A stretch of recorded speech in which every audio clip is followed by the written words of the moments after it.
The questions remain the same in each of these interviews. The power lies in hearing these amazing answers.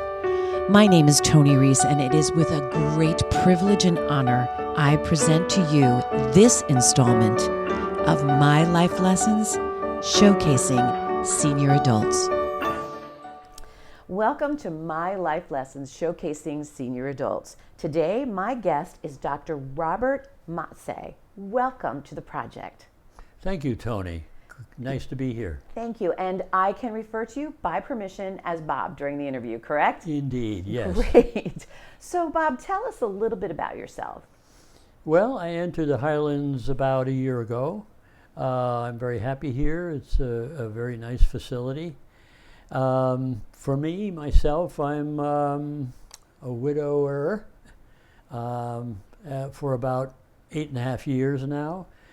And I have 3 children and 4 grandchildren, 2 boys, 2 girls. Wow. And they've been wonderful. They come visit me here. And beyond that, my life was in medicine.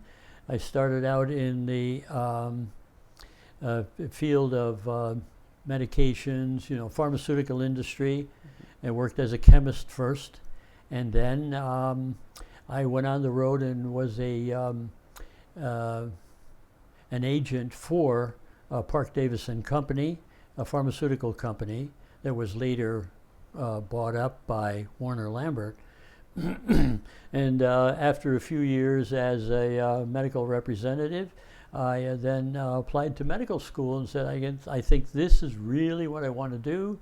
And I applied to school and got in right away and became a physician and did my training in Allentown, Pennsylvania, and did most of my practice in several places, mostly in Harleysville, Pennsylvania, where they have the big insurance company. Mm-hmm.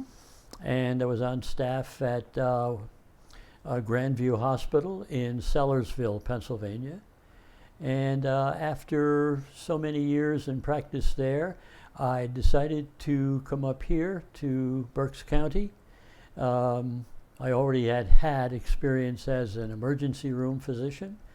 And so I came up here and joined the staff at Wernersville State Hospital doing just the medical work for psychiatric patients. And that was quite a trip. Mm. It was quite difficult and very interesting. And that brings me up to just about now. Well, thank you so much for being here today, and we'll go into the project. Okay. So, Bob, how do you define a great life? I wrote a few things down, if I may look at them. Absolutely. A great life is the kind of life when you look back on it, you could say you were a relatively happy person and a peaceful person. And when I say peaceful, I think everyone, and of course that's only my opinion, should have a touchstone to get to. It's a place of peace, a touchstone. It is when you go through life, you have your ups and downs, and when you have your downs, you need to have somewhere to go. And for me, it was my faith. And so God is ultimately the touchstone. Your faith brings you to God through prayer and through contemplation and things like that. And now that's that part of it. But I think if you choose to be a married person, which I was and was very happy being married to my wife for 50 years and 5 months. Mm-hmm. And you need to, I think it would be best to say it this way. I think 90% of the happiness you'll have in your life, particularly your married life, depends on the person you marry. Mm-hmm. And I would hope my wife thought that of me, and I certainly thought that of her. I think I married the right person. So how has the Highlands enabled you to extend what you define as a great life? I think relationships with the people here, not only the residents but the staff. I would say just about everybody you meet here seems to have the same mission: to be helpful and to be a kind and gentle person, to be somebody that you can relate to. There's no animosity. I see that here with staff or residents. And so I think that's the key. And isn't that the truth for life in general, that you must be a people person. Mm-hmm. No one gets through life alone and can be happy. Mm-hmm. I think Barbara Streisand said it better with people who need people are the luckiest people in the world. Absolutely. I used to sing that, by the way. Me too. Me too. Quite a bit, actually. Yeah. So who were your heroes or your role models when you were a child? I'd say my father, number one. I'd say I had brothers. One particular brother, Gerard, his name was. You don't hear that name much anymore. People say Jerry and get euphemistic about it. But he was a role model of mine. He was a hardworking guy. He went into World War II as a 21-year-old. He was drafted as almost the first person from our hometown. In those days, there was a draft. Mm-hmm. And so he went to service, and I always admired the way he carried on and the way his life went. What was it about the way he carried on that you admired? Industrious, pleasant, well-spoken. He always had a manner about him that whatever he was about to do, he was going to do it now and not waste a lot of time discussing it for too many weeks or months or whatever. He did that. I think he took after my dad. Mm. My dad had the same characteristics. Of course, I mentioned my brother because he was more my sibling. Your dad is always the older person, mm-hmm. and you admire your dad. You listen to him. You learn from him in a quiet way, and he was that way. He was sort of quiet, but I would say my mother ruled the roost. Oh, okay. Oh, yeah. Mm-hmm. And what did you admire about that? I admired it because she taught us everything. She taught us to, first of all,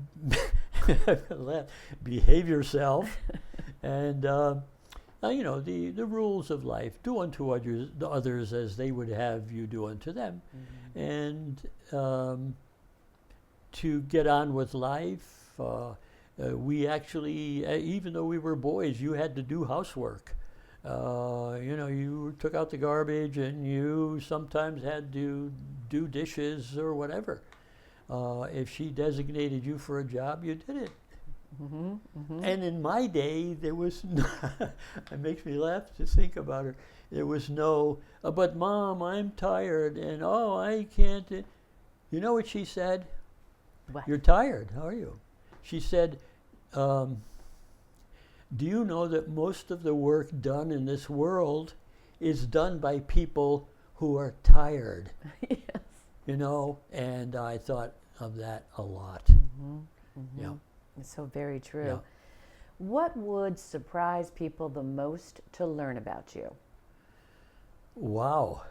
I think that would depend on how well they knew me. Okay. Someone who knew me very well wouldn't be too surprised at stuff I did in life. Those that don't know me probably would probably say, no, can't be. I remember one time a patient was leaving my office, and it was a woman, and she said to me, well, what are you going to be doing for the weekend? And I said, I'm going hunting. She said, what? You're a hunter? I said, yeah, I'm not a great hunter, but I like to hunt a small game, and once in a while with my buddies we go and deer hunt. She said, I just can't believe. I said, well, what is there about me to me? She said, I don't know, you just don't look like a hunter. And I said, okay. Okay, that was the end of that. Stuff like that, you know. And people that don't know me would know, that. And especially when they know a little about you, that, okay, you're a physician and so on, but are you, do you do anything else in life, you know? And I did. I worked in the music field. You did? What did you do in the music I field? was a vocalist. Really? Yes, I didn't play an instrument well, so I decided my instrument was going to be here in my voice box. So I studied music, vocal, with way back when I was in third year high school. I wanted to sing, and I did. I took lessons from a fellow across the street from where I worked. I worked in a shoe store after school in high school, and I went just across the street to. They would give me time off for my lesson, and after that, go back to work. So when I took the lesson, after about 3 sessions, they said, now we're going to make a little disc of you singing, and then you could see what we're trying to teach you, and so on. Well, I did the disc, and I'll never forget, it was called Some Sunday Morning was the number. And I listened to myself for about 8 seconds and said, my God, this is awful. Oh my goodness, I could see what he said. You too much in your nose, you're not singing with your diaphragm, and so on. And so I learned that, which was a good lesson. Incidentally, just a little side note, he was the first and only person I knew who had an all-girl orchestra that he did on site and gave lessons on instruments and vocal. Well, I continued on with him for several more weeks and so on, and then I went off to college and sang in the Glee Club and did some solo work, and then after that, I started singing at different clubs like Kiwanis and Rotary and places like that. When then I was drafted into the Air Force and spent 2 years on active duty in Germany. And while I was in the Air Force, I did more vocalizing and sang. I sang in Wiesbaden, Germany, and a couple of places where I visited Italy and France, and wherever they knew me, my buddies would be with me and say, hey, my buddy sings, you know, and I'd go up and sing with the orchestra. And I would sing something in Spanish or sing something in Italian that I learned, and that was quite enjoyable. That's great. Yeah, when I came out, then I studied at the Conservatory of Music when I came out of the service, in Syracuse, New York, and studied opera. I wanted to sing opera, and I took lessons from Dr. Gualillo, who was the professor of music at Syracuse at that time, but he had his own conservatory where we would meet, and I was fortunate enough to be with him at the time when he was going to put on an opera called La Bohème, which I had a chance to understudy one of the major roles.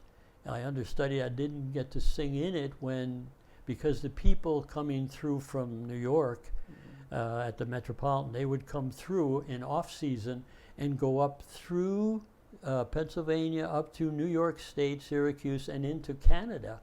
And they would put on some operas. And then when they stopped in Syracuse, there were these big-time opera singers from New York and professionals, and I was able to listen to them, and I had no idea the bigness of their voice. It would, as the young people say now, it would blow your socks off. Just to stand near them was amazing, just amazing to hear them sing. So I understudied the role, one of the roles called Marcello, and I did it in rehearsals and all, and then a few other operas that I sang in. And but that wasn't to be my life's work, which was in medicine. I guess from when I was a little boy, I wanted to be a doctor, and like my older brother, I had an older brother, a physician, a pediatrician, and he. But I did not want to go into pediatrics. Okay, okay. I felt I would feel badly if a child were sick and I would lose them. That to me was more than I could take. So I went into family practice and emergency medicine. So Bob, what would you say for us to learn from you? What has been your greatest life lesson? May I take a peek at Of course my you little can, chart sure. here? Yeah. What I wrote down here, I would simplify it and say love. To learn, learn to love, and then you will get love back. In other words, if you want a friend, be a friend. And I would say I would encapsulate it that way. How have you put that into practice during your lifetime? Trying to be gentle and caring, and to be a friend, and then you have lots of friends. I hope I had lots of friends, but in this world nobody's perfect, and you do your best. And I had a father-in-law who would say, makes me laugh because he was, his background, he was a man who was born and raised in Sicily, in Italy. And I married a girl who was first generation American. And she used to, I would laugh because he would say, and he would say it this way, because I did some imitations in my life, and he would say, "What do you do in life? Do your best." Just like that, not do your best, do your best. And I thought it was, I'll never forget that.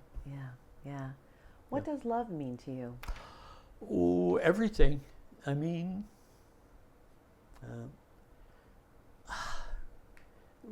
there is nothing better than love. And let me bring it back to my faith. To me, when I think about it deeply, faith-wise, love is not a thing. It's a person. Jesus Christ is love. He was life, love. He was everything. So Jesus Christ was the essence of love. And now you say, well, what about him? What about Jesus? Well, it's what he said and what he did, especially in that part of the Bible called the Gospels of Matthew, Mark, Luke, and John. That's the only place in the Bible where Jesus speaks his words. There are many other wonderful places in the Bible, such as the letters of Paul, where they tell you what Jesus meant and said and so forth. But the Gospels tell you what he said. Jesus says, I am the way, the truth, and the life. He who comes to me shall not ever repent. You never, regret that. So that's what love ultimately means. Love is a person in Jesus Christ. And I happen to be a Christian, as you probably have gathered. And it has sustained me. Yeah. You give a wonderful definition of what love means to you. Is there any other way you would like to define that? Well, to love on the level of human to human, a person to person, you have to be very tolerant. You have to be someone who's somewhat humble. I hope I was humble enough. I hope I was tolerant enough. I hope all that. I wrote a thing down here, if I may tell you. Live the virtues. If you live the virtues in life, you don't have to worry about love. Love will come. There's faith, hope, and love. And of the three, as the Bible says, love is the greatest. It's, in other words, for love is charity. It's giving of yourself, and so on. So the virtues, like patience and forgiveness and kindness and caring, So that's love. That's what it is. That's wonderful. Thank you. Bob, how would you like to be remembered? Wow. I think I'd like to be remembered as someone at least who tried, because we're not perfect, who tried in this secular world in which we live to be the person God created me to be.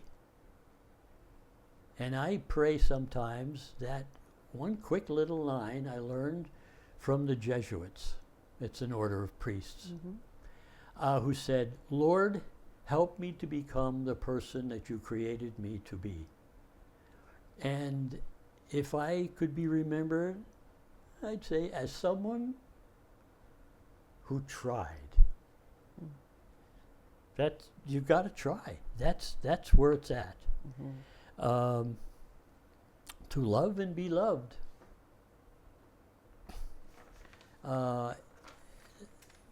There is no other way for me to express that. You've done it so eloquently. So thank you so very welcome. much You're for showing welcome, up for I'm this sure. project. Thank It's you. been a pleasure. Thank you. It was a pleasure to be here.